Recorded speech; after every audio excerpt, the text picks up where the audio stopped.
Sertif, Ângelo, Fabrício, é um prazer estar com vocês aqui. Deixa eu conhecer um pouquinho vocês antes de falar de contencioso, porque eu não sei se... eu quero saber quem que lida com contencioso tributário aqui. 2, 3, você não vale. Então, 2. 2?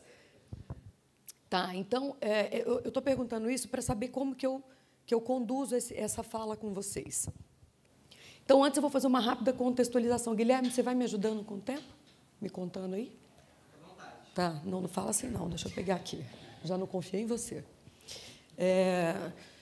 Nós vivemos, estávamos conversando aqui fora, né? Nós vivemos, sob a minha perspectiva, o momento mais relevante da nossa história em termos de tributação, das regras do jogo tributário brasileiro.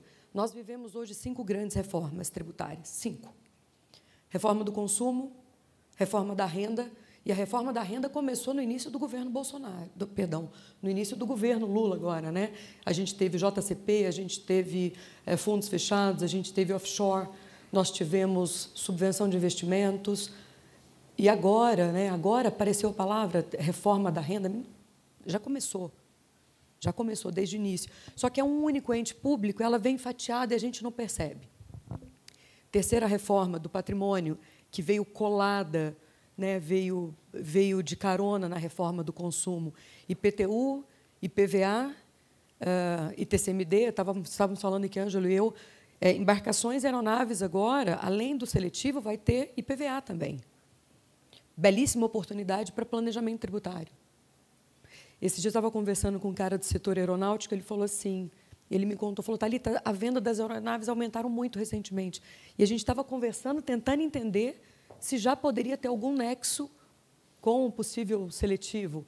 Eu achei que, não sei, me pareceu muito rápido já para essa mudança. Mas ele, que é do setor, não soube explicar por quê. Quarta reforma, folha de salários. Imprescindível para ajustar toda essa estrutura de tributação que nós temos, né? Mesmo porque a gente tem vários debates no IBS e na CBS que a gente fala, mas e a tributação da folha? E a tributação da folha? Porque a tributação da folha não gera crédito, naturalmente, para compensação do IBS e da CBS, né? Mas, então, a gente aguarda entender um pouco essa reforma da folha de salários para saber se o impacto vai ser maior ou menor no IBS e na CBS. A gente tem que prestar muita atenção. E uma quinta reforma, que é muito silenciosa, mas é muito relevante e, possivelmente, vai chegar primeiro do que todas as outras. É a reforma do processo tributário. Como eu vou falar de contencioso, eu trouxe o gancho da reforma do processo tributário, especialmente também porque eu tenho trabalhado no processo legislativo da reforma do processo tributário desde o início. Ela começou em 2022, no CNJ, por um ato conjunto do ministro, à época, presidente do Supremo, Luiz Fux, com o então presidente do Senado, Rodrigo Pacheco. Durante o primeiro semestre de 2022, foram 60 horas de trabalho. Nós produzimos 7 anteprojetos de leis em matéria tributária, e esses projetos eles caminharam em 2022. 2023 teve uma paralisada nesses processos no Parlamento. 2024 eles voltaram um pouco à ativa no primeiro semestre, e agora eles já estão em pauta novamente. Era para ter sido apresentado o relatório semana retrasada, não foi essa semana, e agora está para a próxima terça-feira. Resumindo, muito resumidamente, nós temos hoje 4 projetos de leis da reforma do processo tributário. Esses 7 se transformaram em 4, foram anexados ali. Mas o que é interessante trazer para esse momento agora? Nós temos grandes novidades em matéria... E, quando a gente fala em reforma de processo, é o veículo, né, que instrumentaliza o direito material, toda essa tributação da qual nós falamos. E nós temos aí uma nova lei de mediação e uma lei de arbitragem, que são grandes mudanças na lei de execuções fiscais, e isso é muito relevante para todos nós, porque, sendo aprovado, é processo, é instrumental, início é imediato. E a mudança na condução das cobranças da regra do jogo processual é muito relevante para empresas que têm, para o nosso contexto nacional, os passivos das empresas são muito grandes. A gente tem uma elevadíssima litigiosidade, tanto que essa foi a necessidade dessa reforma do processo. nós chegamos ao fim do poço também em relação ao processo tributário brasileiro. E como que tudo isso se harmoniza nesse bate-papo? Penso eu que, para além de todas as oportunidades que estão por vir, que já começaram, que já se iniciaram, com as regras do jogo do direito material da tributação, vem no pacote também uma série de oportunidades em relação à instrumentalização, ao processo, à litigiosidade e ao estoque de litígios hoje no Brasil. Então, essas ferramentas se somam à transação tributária, que já representa metade da arrecadação federal. Dos 44 bi arrecadados no ano passado pela Receita, 21, 23 federal, 21, 23 foram arrecadados em razão de transações tributárias. E a transação tributária, ela acelera a dinâmica das empresas, ela coloca as empresas numa adimplência, ela destrava a economia, ela gera um mercado paralelo de precatórios, de créditos, muito grande. Então, penso eu que todo esse contexto se une a essa reforma do consumo e, em paralelo, uma imensa necessidade de todos os setores, especialmente do Poder Judiciário e aí da presidência do STF, né? O condutor, o nosso grande maestro aí do Poder Judiciário, numa necessidade, numa intenção de redução de litigiosidade. Então, eu percebo uma necessidade e um interesse muito grande no estímulo à redução da litigiosidade, do estoque, eu já estou usando o termo estoque, do atual litígio, ISS, ICMS, PIS e COFINS, e isso se conecta com com as demandas hoje em tramitação de reconhecimento ou não de crédito de insumo de PIS, COFINS, crédito de ICMS, toda essa tratativa que o Ângelo apontou aqui, dessas homologações futuras com esse litígio que existe hoje e com uma necessidade de colocar fim ao atual estoque do litígio brasileiro. Então, todos esses elementos, eles se conectam. Todos esses elementos se conectam nessa fase em que nós estamos vivendo. Tudo se conecta. E a reforma do processo, sendo aprovada, ela não vai entrar em vigor em 2030, 2029, é para o ano que vem. É para o ano que vem. E ela vai imprimir uma maior,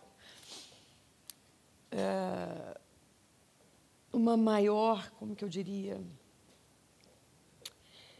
uma maior atenção dos operadores do direito, porque o cerco vai ficar um pouco mais fechado. O cerco vai ficar um pouco mais fechado. E eu penso que é uma necessidade social isso, porque hoje as execuções fiscais, elas não... A cada 100 execuções, 1,5 ela é bem-sucedida. Está errado, né?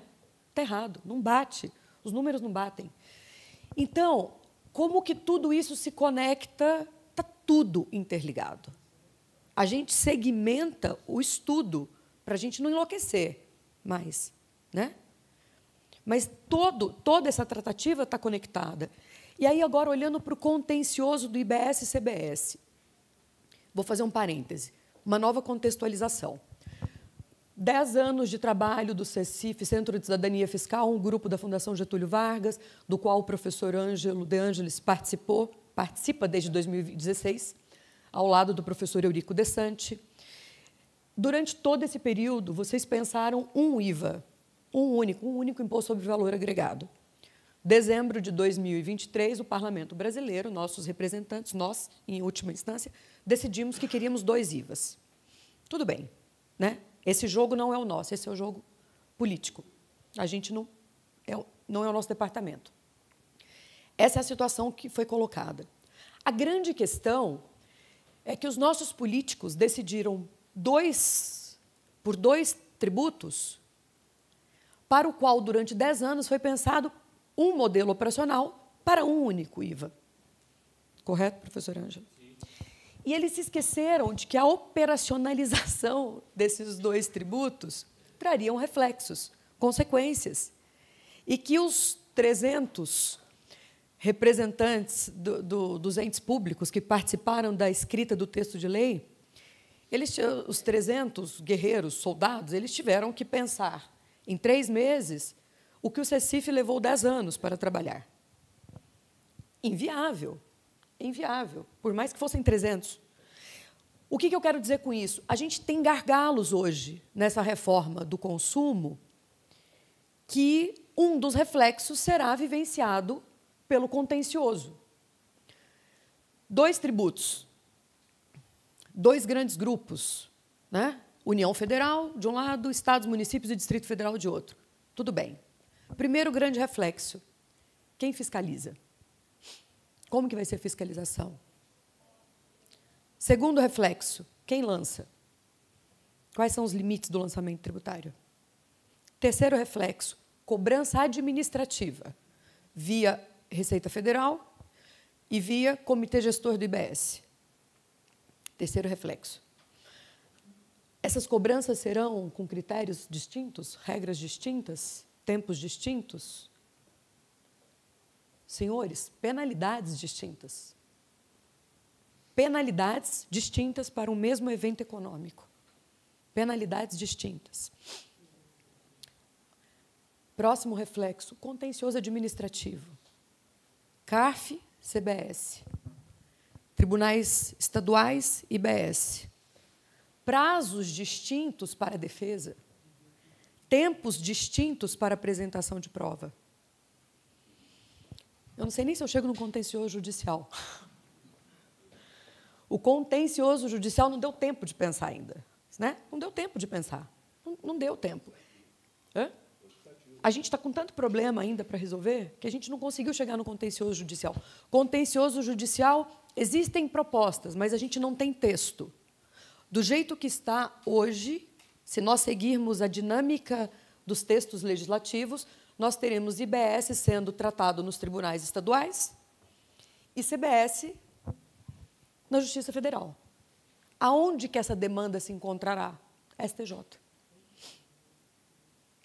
E para dar uma pimentada nesse trato, como se eles já não precisassem, como se precisasse disso, mas eu vou dar uma apimentada, vem a reforma do processo tributário e traz grandes alterações no Código Tributário Nacional. Grandes alterações no Código Tributário Nacional, também em 2 aspectos.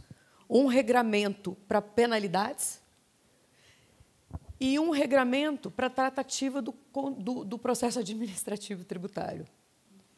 Então, a gente tem um Código Tributário Nacional com uma legislação de infrações, de penalidade e contencioso administrativo, e a gente tem uma lei complementar, um projeto de lei complementar para o IBS, no qual não há diálogo entre essas tratativas. Pode ser que Rubens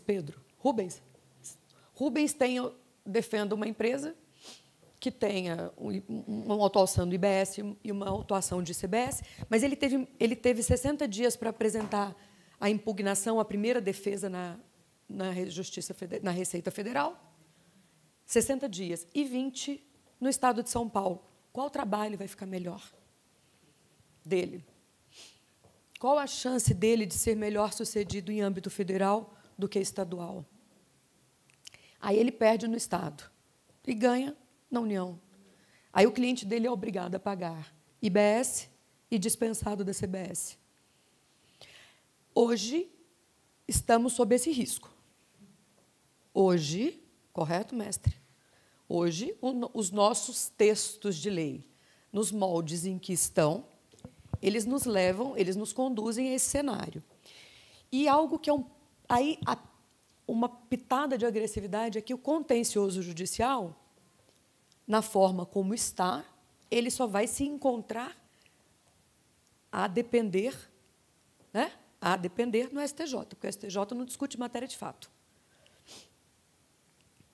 Esse é o nosso risco hoje de um novo futuro contencioso.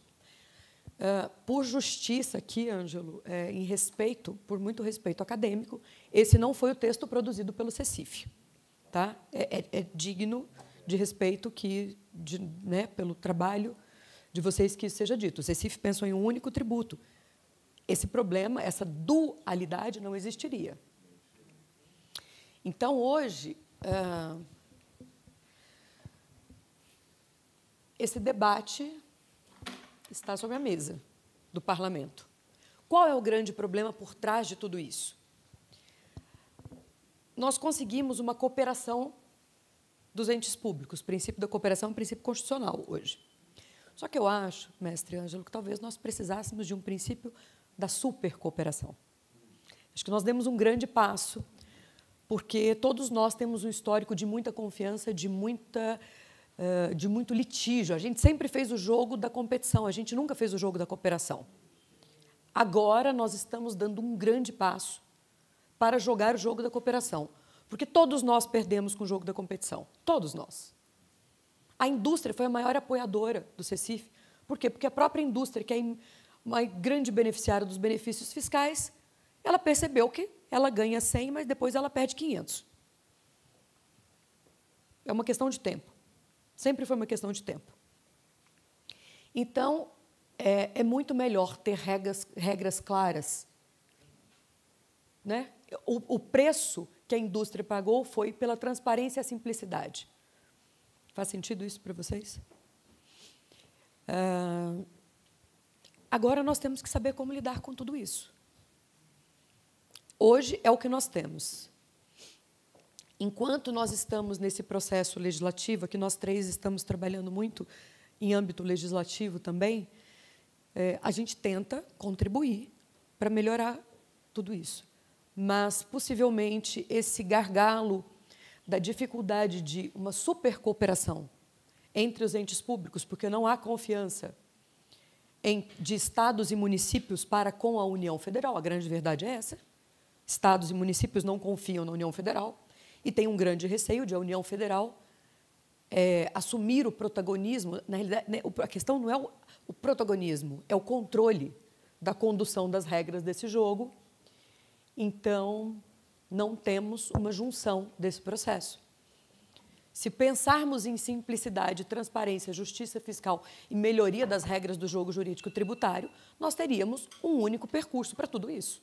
O que eu vou fazer? Eu, como advogado, eu vou fazer duas defesas. Eu vou ter um grupo de julgadores em âmbito federal e um grupo de julgadores em âmbito estadual, prazos diferentes, nomes diferentes dos recursos. Mas o 2 honorários pode ser bom. Pode ser bom. Né? A gente fica brincando com isso, mas o problema é que o ganho imediato pode ser muito bom. Mas é só o ganho só imediato. Porque depois a gente perde. A gente volta para um jogo que a gente vai perder muito com isso. Imagina, o mesmo empresário, o mesmo contribuinte, em razão de um mesmo fato econômico, pode ser obrigado a pagar CBS, ou ser obrigado a pagar IBS e não pagar CBS. Como que fica isso? Olha a quebra da neutralidade, desse jogo econômico, da melhoria do ambiente de negócios, que nós estamos em busca disso. Enfim, eu poderia ter chegado mais otimista, né? Mas é que eu acho que eu quis aproveitar assim, a brevidade do tempo. Só para deixar claro, eu sou uma imensa otimista com essa reforma tributária. Eu tenho certeza absoluta que o que está nos textos, ainda que com essas problemáticas que eu apontei, elas são infinitamente melhores do que o que existe hoje. Infinitamente melhores. Infinitamente melhores. Eu acho que qualquer um com respeito às regras do jogo não pode discordar disso. Todos esses problemas representam uma oportunidade gigantesca para todos nós que soubermos nos antecipar.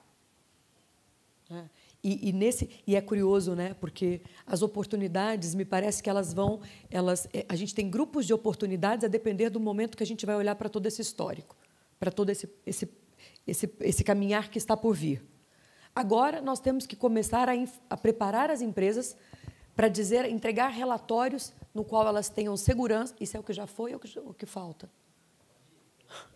Tá. Vamos estabelecer a premissa, né, gente? Qual que é o referencial? 10, tipo 10, você está 10. né? Eu vou ler como eu quiser.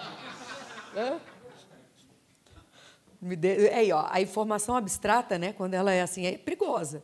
A gente começa a jogar, né, linguagem, comunicação. Nós usamos o jogo da comunicação aqui. Então, a gente tem oportunidades agora, num primeiro momento, o texto de lei não foi aprovado, não tem oportunidade. Vai nesse caminho, então, aguarda aprovar. Né? Fica de boa, fica de boa. Então, o nosso papel agora é contar, né? Contar o que está por vir e preparar os cenários econômicos, financeiros e tributários que estão por vir. E, durante todo esse percurso, todo mínimo detalhe é uma grande oportunidade. Inclusive, as mudanças com a reforma tributária, do processo tributário. Só do processo. Porque há o estímulo à redução da litigiosidade. Há um grande estímulo à redução da litigiosidade. Agora, se a gente soma todos esses elementos, nós temos que entender aonde estão esses gargalos e saber como trabalhar com eles, né? Eu consegui deixá-los mais interessados no contencioso? Consegui? Deu certo?